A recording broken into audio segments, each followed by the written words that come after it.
All right, we're back with our favorite life coach, Ashley Rae. You just told us to think of a difficult conversation before the break.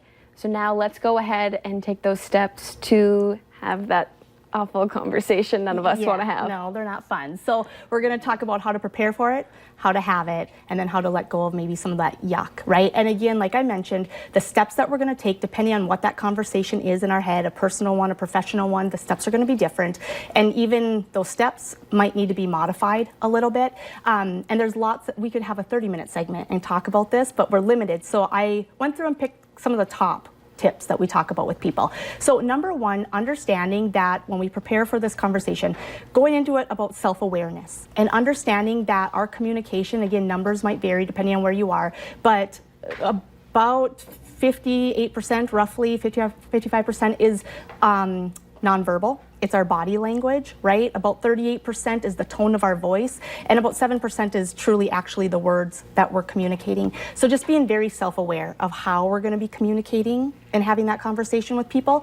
I always tell people to plan for the conversation. So go in with maybe an agenda or some bullet points of those main things that you want to talk about. That way, if you get sidetracked, which it's easy to do sometimes, especially if emotions are involved, we can bring ourselves back to center.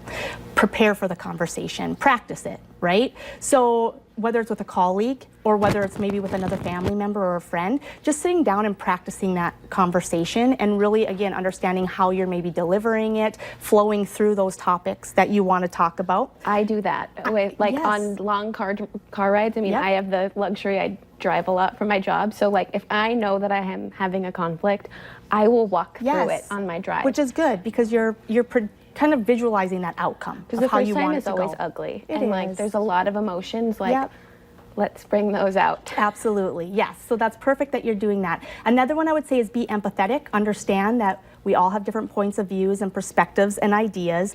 Don't blindside people. I always like to give people a heads up, like, hey, I'd like to visit with you about this, especially if you can tell them what it's going to be about. And then don't put it off. Too many times we put those conversations off just because we don't want to have them, and it just makes the situation maybe worse or a little bit more awkward. So those are just a few of preparing. Actually having the conversation then would be pick the appropriate environment. Again, depending on what we're talking about and what the scenario is, it might be appropriate to have it on a one-on-one private setting, or it might be okay to have it at a coffee shop with people. Sometimes public places can also help to keep tension, emotion down, right?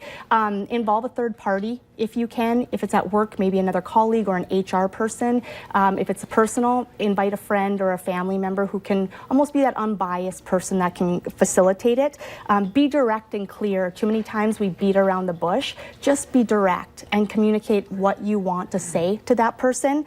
Allow participation. Again, communication is two-way. It's not just me sitting and telling you these things that I came up with, but allowing people to participate in that conversation and listen. Biggest part of communicating is listening, right? It's less about what I have to say and listening to what the other people are saying.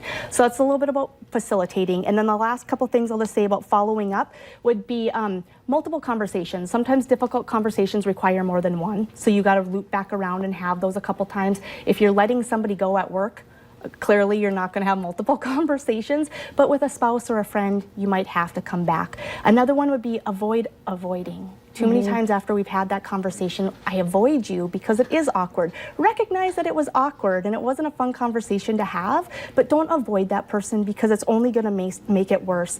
Accept our differences. We talked about that, the points of views, the ideas. Accept that we all are going to have different ideas in that conversation, and it might not go exactly how you want it to, right? I mean, the motives you had going into it might not be how it ends up being, but respect that everybody has something different that they're bringing to the table. And then last I would say is don't hold a grudge. Just don't. That's that yuckiness that we hold on to. Just let it go. It is what it is. Again, look at it not as a negative, but as an opportunity to come together and to share. Absolutely. I hope you all grabbed your notebooks and wrote all of that down. That was such good information. Good. And it's something that all of us deal with every day. Every day. Unfortunately. Yes. So thank you so much for being here today. Thanks for having me. I have lots to learn and lots to keep working on, so thank you. We all do. Coming up, we got some more fun stuff, so stick around.